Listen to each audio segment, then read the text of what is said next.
하나님께서는 하나님의 나라를 이 세상 속에서 경험할 수 있도록 우리에게 주신 거룩한 은혜의 기관이 있는데요. 그게 뭡니까?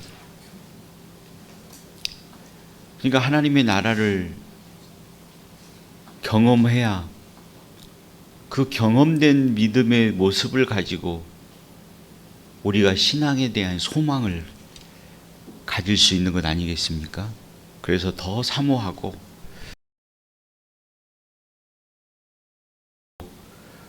믿음에 대한 소원을 갖기 때문에 하나님의 나라가 이런 나라다. 하나님의 나라는 이런 것이다. 그리고 이 나라는 먹고 놀고 쉬는 나라가 아니고 무의도식하는 나라가 아니라 사명의 나라인 것이다. 너희가 할 일을 행하는 것이 하나님의 나라인 것이다. 라고 하면서 그 일을 이 땅에 살아가면서 우리에게 연습하면서 경험하고 우리의 신앙의 능력을 가질 수 있도록 이 땅에 세우신 것이 바로 교회라는 겁니다. 그래서 교회는 하나님의 나라를 경험하는 곳이에요. 교회 안에서 하나님의 은혜의 나라를 경험하지 못하면 신앙에 대한 소망을 갖지 못하는 겁니다. 하나님 앞에 우리가 어떻게 살아가야 될 것인가를 깨닫지 못하고 그 일을 행하지 못하면 우리는 하나님의 나라를 가서도 무의도식하는 나라인 것처럼 생각하고 그냥 먹고 마시고 노는 것으로만 생각하지만 하나님의 나라는 결코 그런 나라가 아님을 우리는 알아야 되는 거죠.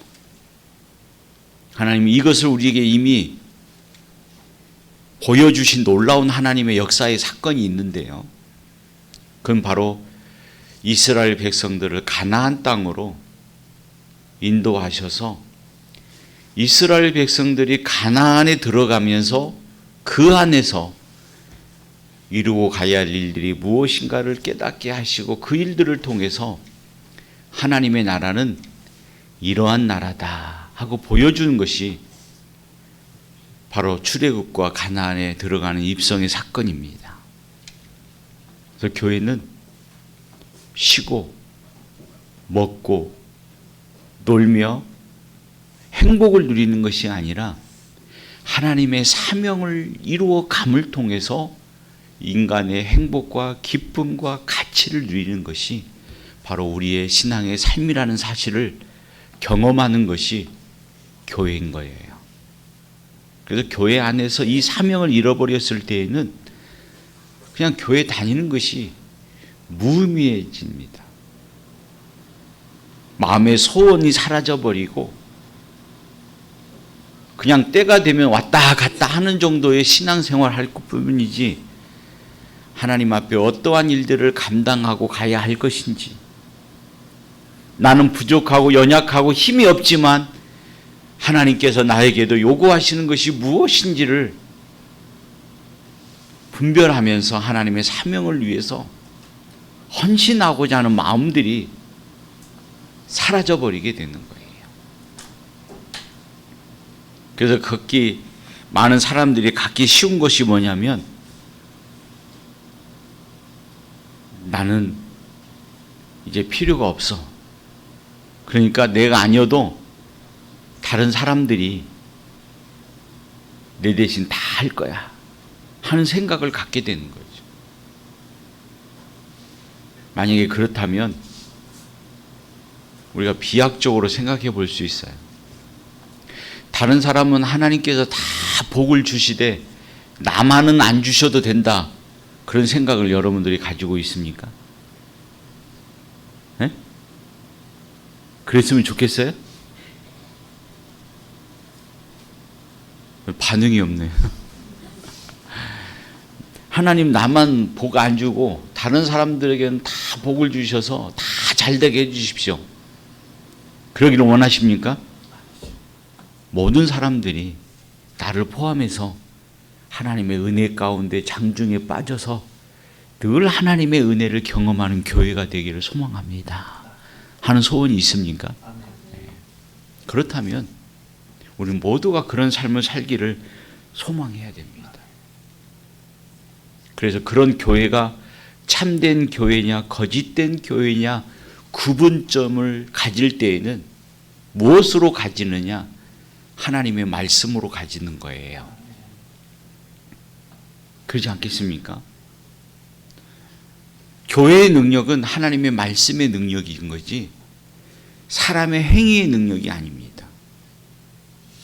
그래서 교회가 참되냐 참되지 않느냐 하는 것은 외형적인 모습과 또 사람의 수에 있는 것이 아니라 하나님의 말씀의 능력에 있다는 사실이죠. 그래서 교회는 늘 해야 할 일이 뭐냐면 하나님의 말씀을 중요하게 선포하는 일입니다. 그러지 않고 말씀 외에 다른 것들을 선포하면 그건 참된 교회가 될 수 없어요. 그리고 그 교회는 무너져 버리고 마는 것입니다. 그렇기 때문에 교회는 하나님의 말씀이 신실하게 선포되어져야 하는 거죠. 그리고 또한 그 교회 안에서 말씀을 전하는 목자가 참된 목자냐 참된 목자가 아니냐 할 때에도 하나님의 말씀으로 근거하고 있는 거예요. 하나님의 말씀을 전한다고 하면서도 하나님의 말씀을 전하지 않으면 그건 참된 목자가 될 수가 없습니다. 우리의 모든 삶이 하나님의 말씀에 의해서 이루어지는 삶이어야 되고 우리의 모든 삶이 하나님의 영광과 주권을 드러내는 삶이어야 된다는 사실들을 증거하지 않으면 참된 목자가 될 수 없고 또한 참된 성도들 역시 마찬가지로 하나님의 말씀을 사모하며 그 말씀에 대한 애절함과 애틋함을 가져야 됩니다. 그러지 않고 하나님의 말씀에 대한 애절함과 애틋함을 갖지 못하게 되면 항상 우리에게 친근감으로 찾아오는 친구가 있어요. 그게 뭔지 아십니까? 네? 알아요? 뭐예요? 졸음이에요. 그리고 딴 생각을 갖는 거죠. 그러니까 하나님의 말씀을 멀리하게 되고 그 말씀에 대한 애절함이 사라지면 우리의 가장 근접하고 친근한 친구들이 찾아와서 나를 편안하게 마음을 만들어 놓습니다. 그러니까 말씀으로 편안과 은혜의 기쁨을 누리면 마음이 조급해져요. 이 시간이 지기 전에 가기 전에 내가 그 일을 해야 되는데 내가 아니면 안 되는데 하나님이 나에게 하라고 시켰는데 내가 해야 되는데 이런 마음 때문에 조급해져서 늘 긴장하는 마음을 갖게 되는데요. 이 마음이 사라져버리면 어떤 마음이 되냐면 나에게 가장 친하고 친근한 사람이 찾아와서 나를 속삭이고 우리의 귓가에 우리의 입가에 훈풍을 불어요. 지금 날씨가 많이 따뜻해지죠.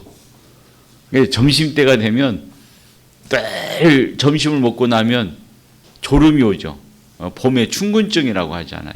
그러듯이 우리가 하나님의 말씀에 대한 그런 갈급함과 애정이 사라지면 우리 속에 찾아오는 것이 뭐냐면 딴 생각과 훈풍이 찾아오기 때문에 그것으로 인하여 자연스럽게 졸림이 찾아오게 되는 거죠.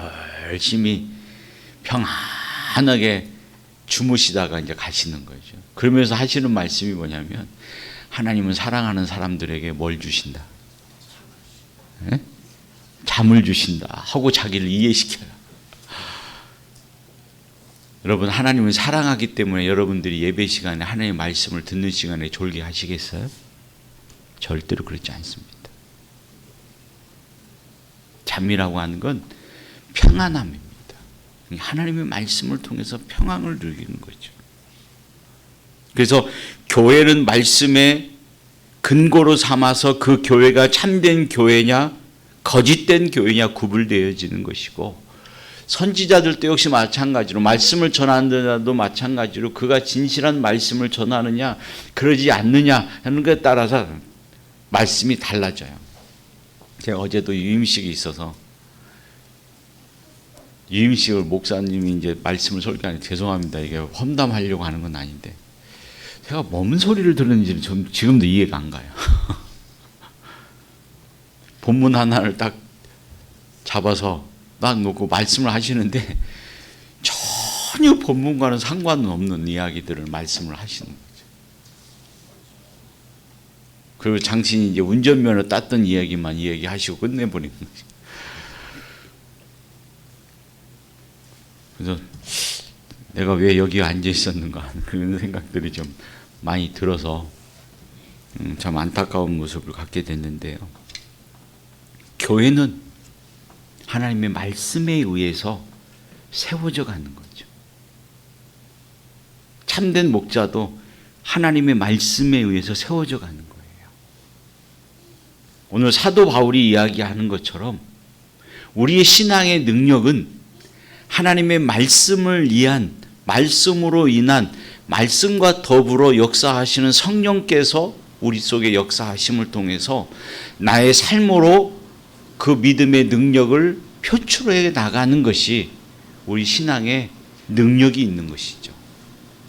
그 사람이 체험하고 경험하는 어떤 신비적인 것이 자신의 신앙과 능력을 세워주는 게 아니고 자신을 값진 인물로 세우는 것이 아니라 하나님의 말씀을 통한 믿음의 신앙의 삶의 열매를 맺어가는 삶의 모습을 통해서 신자의 능력이 나오게 된다는 사실을 우리는 알아야 됩니다.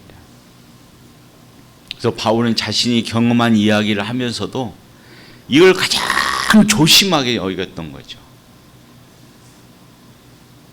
자신이 환상을 본 것도 환상 자체를 가지고 자랑했던 것이 아니라 그 환상을 본 것을 가지고 나를 신비하게 여기지 말라는 것이 아니라 지금 그것을 말하고 있는 자의 삶의 가치와 태도를 보면서 그 사람을 평가하기를 원하고 있는 거예요. 다시 말씀을 드리면 우리 신앙의 평가는 말과 행실과 경험에 있음이 아니라 그 사람의 삶의 열매에 있다는 거죠.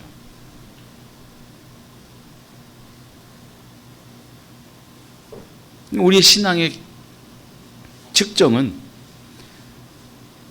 그 사람의 행위를 통해서 측정되어지는 거예요.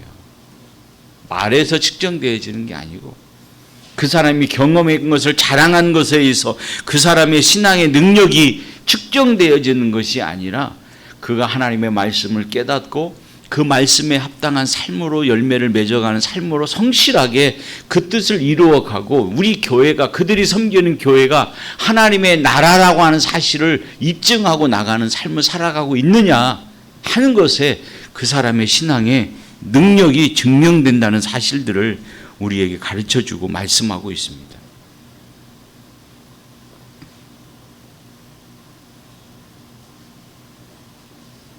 우리의 신앙은 삶에 있는 것이지 나의 이상에 있는 게 아니에요.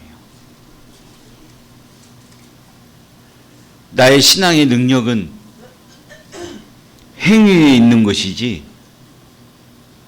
언어에 있는 것이 아니라는 사실을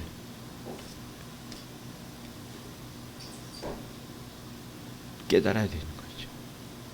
그래서 바울은 여러 가지 엄청난 사건을 대해서 자신이 경험한 것에 대해서 말을 하고 있지만 그것을 말함을 통해서 자신의 능력을 드러내고 싶은 것이 아니라 그것을 통해서 바울이 간절하게 듣는 자로 하여금 전하고 싶어하는 바울이 의도하는 바가 있다는 사실을 우리는 알아야 되는 것입니다.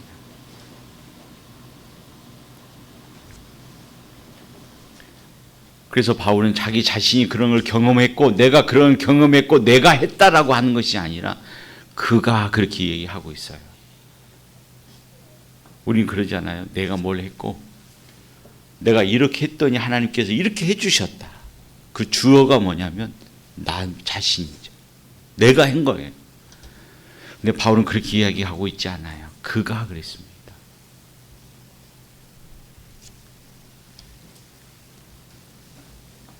그는 14년 전에 하나님의 은혜로 셋째 하늘에 끌려감을 받게 되었다 이야기하고 있는 거죠. 그러면서 그가 숨기고 있었던 그 사실들을 하나하나 끄집어냅니다. 우리가 본문으로 삼지는 않았지만 본문처럼 읽어야 할 내용들이 뭐냐면 7절에 있는 말씀을 보면 이렇게 바울은 이야기합니다. 여러 계시를 받은 것이 지극히 크므로 그랬어요. 너무 자만하지 않게 하시려고 내 육체의 가시 곧 사단의 사자를 주셨으니 이는 나를 쳐서 너무 자만하지 않게 하려 하심이라. 충격적인 거예요. 자신이 경험했고 봤던 것들을 자랑하고 싶어서 자랑하는 것이 아니라 그것을 통해서 하나님께서 나에게 숨겨놓으신 가시가 무엇인가를 이야기하고 싶었던 거예요.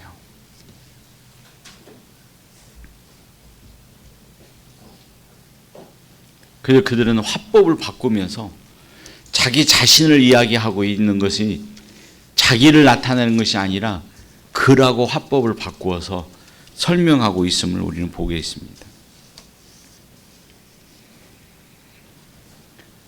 자신이 많은 걸 봤지만 하나님의 은혜적 사실들을 경험하고 하나님께서 보여주셨지만 그것과 함께 나에게 따라온 것이 있었다는 거예요. 그게 뭐냐면 가시라는 거죠.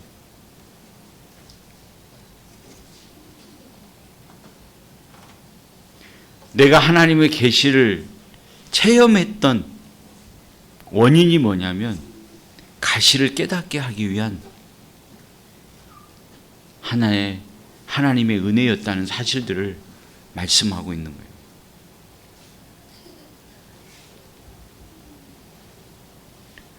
그러니까 신비적인 것들을 체험하는 것보다도 가시를 체험하는 것이 바울에게는 더 큰 은혜였다는 거예요. 왜냐하면 하나님은 자신을 교만하지 않게 하시려고 사단의 일꾼인 가시를 자기에게 보내주셨다는 거죠. 가시는 사단의 사자였지만 이걸 누가 보내주셨냐? 하나님이 보내주셨다는 거죠.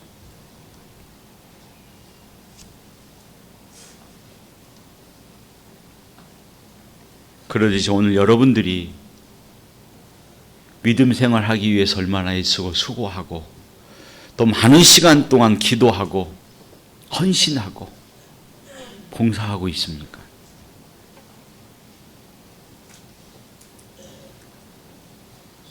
그렇다고 그 일을 통해서 여러분들의 삶이 좀 나아졌습니까?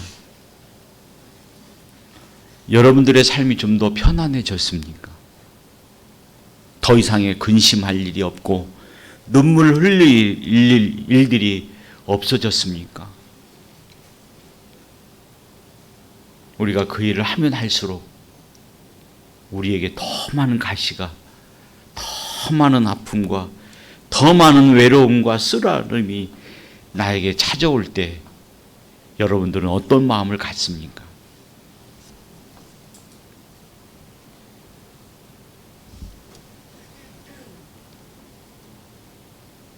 바울은 그 모든 것이 하나님이 주신 것임을 고백하고 있습니다. 욥이 그런 많은 고통과 아픔 속에서도 그는 이렇게 고백합니다. 욥기서 1장 21절에 있는 말씀을 보면 주신 자도 여호와여 취하신 자도 여호와이시니 여호와의 이름이 찬송을 받으실지어다.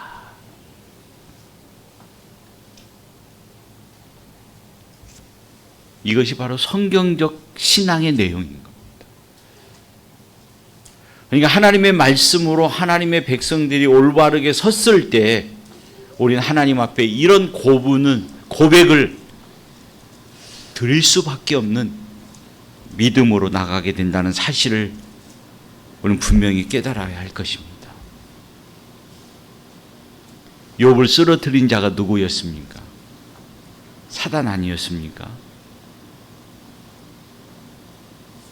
근데 욥을 그렇게 쓰러뜨리도록 허용한 분이 누구셨습니까? 하나님이시죠. 사단은 하나님께 그래요. 하나님 당신이 뭔가를 깨닫도록, 그리고 욥이 당신을 놓지 않으면 안 될 수밖에 없도록 하나님께서 욥에게 주신 것이 있기 때문에 욥이 하나님 앞에 끝까지 매달리는 거 아닙니까? 그러니까 하나님께서 시험하도록 허용하는 거죠. 우리가 소원하고 바랐던 모든 걸 다 뺏어가고 앗아가고 사라져 버렸습니다.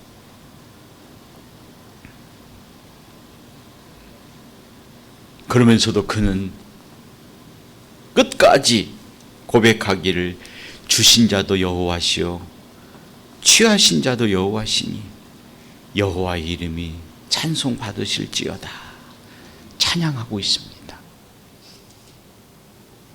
이것을 통해서 하나님은 우리에게 교만하지 않도록, 우리 스스로 우리를 높이지 않고 자고하지 아니하도록 하나님께서 오늘 또 우리에게 가시를 주셔서 하나님을 찾지 않으면 안 될 수 없는 믿음의 존재로,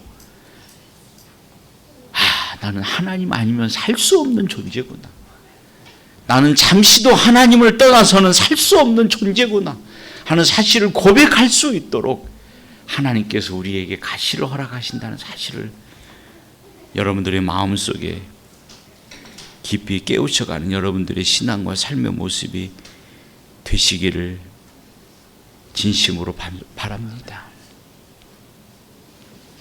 우리는 그런 가운데서도 우리는 하나님의 손에 안에 있어.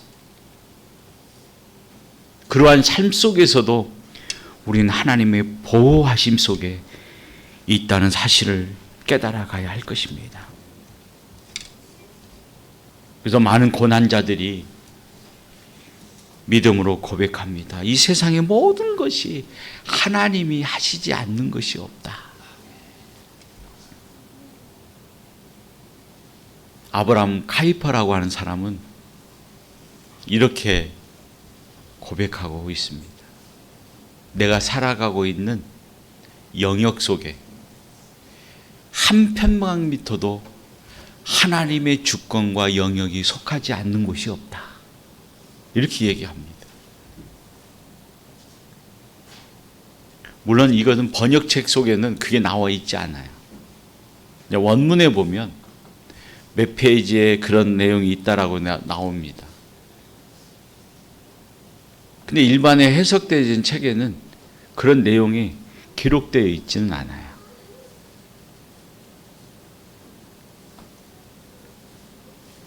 우리는 모든 삶이 하나님의 영역 속에 있다는 사실을 깨달아야 하고, 나에게 어떤 것을 주시든 하나님이 하셨음을 깨달을 때 우리는 이렇게 고백하고 할 거예요. 주신 이도 하나님이시고 취하실 이도 하나님이시고. 그런 믿음의 고백을 가지고 나갈 때 그는 결과적으로 이렇게 고백합니다. 나는 그동안 하나님을 귀로만 들었지만 하나님은 눈으로 볼 수 있게 하셔서 감사합니다라고 고백합니다. 그냥 하나님을 귀로만 들었던 것이 아니라 그 아픔과 가시를 통해서 눈으로도 하나님을 볼 수 있는 은혜를 나에게 허락해 주심을 감사할 수 있는 믿음의 고백을 할 수 있다는 것은 우리를 가장 능력 있고 힘 있고 강한 사람으로 만들어내시는 하나님의 역사임을 우리는 깨달아 가야 할 것입니다. 우리가 하나님 안에 있다는 것은 얼마나 안심되어지는 일입니까? 얼마나 우리의 삶이 안정되어지는 삶이라는 사실을 깨닫는 삶입니까? 은혜적 체험보다는 하나님께서 우리에게 가시를 주셔서 우리는 하나님의 존재를 벗어날 수 없다는 사실을, 하나님의 영역에 벗어날 수 없고 오직 하나님 앞에 메인바 되어져 살 수밖에 없는 존재라는 사실을 깨달을 때 하나님께서는 그것을 통해서 여러분들에게 더 많은 것으로, 여러분들이 상상하지 못할 것으로 베풀어 주실 걸로 믿습니다. 그래서 그것이 자랑되어지고 우리 교회가 그런 은혜가 넘치는 믿음의 교회가 되도록 하나님 앞에 늘 헌신된 삶을 살아가는 여러분들의 삶이 되시기를 진심으로 바라는 것입니다. 기도하겠습니다. 걸어가신 아버지 하나님, 오늘 또 하나님의 은혜적 삶을 체험하는 것보다, 어떤 신비적인 것들을 경험하는 것보다 가시를 경험함을 통해서 하나님을 알게 하시고 하나님을 더 의지하게 하시고 하나님 앞에 감당하고 가야 할 무엇이 있음을 깨달을 수 있게 하심을 감사합니다. 그 일도 하나님이 하실 것임을 믿고 오늘 또 하나님의 역사에 귀하고 아름다운 자리에 쓰임바 되어지는 믿음의 도구가 되게 하여 주옵소서. 주여, 내가 여기 있나이다. 하나님 보실 때 우리의 마음이 갈대와 같이 흔들리고 또한 어려움이 있을 때마다 좌절하고 쓰러져 버리고 욕망을 찾아갈 때마다 하나님께서는 가시를 주셔서 하나님을 의지하게 하시고 하나님께 메인바 되어지는 인생임을 깨닫게 하셨사오니 오늘 또 그 삶을 통해서 하나님이 나와 함께 하심을 깨닫는 복되고 아름다운 은혜의 체험이 있게 하여 주옵소서. 예수님의 이름으로 감사하며 기도 올리옵나이다. 아멘.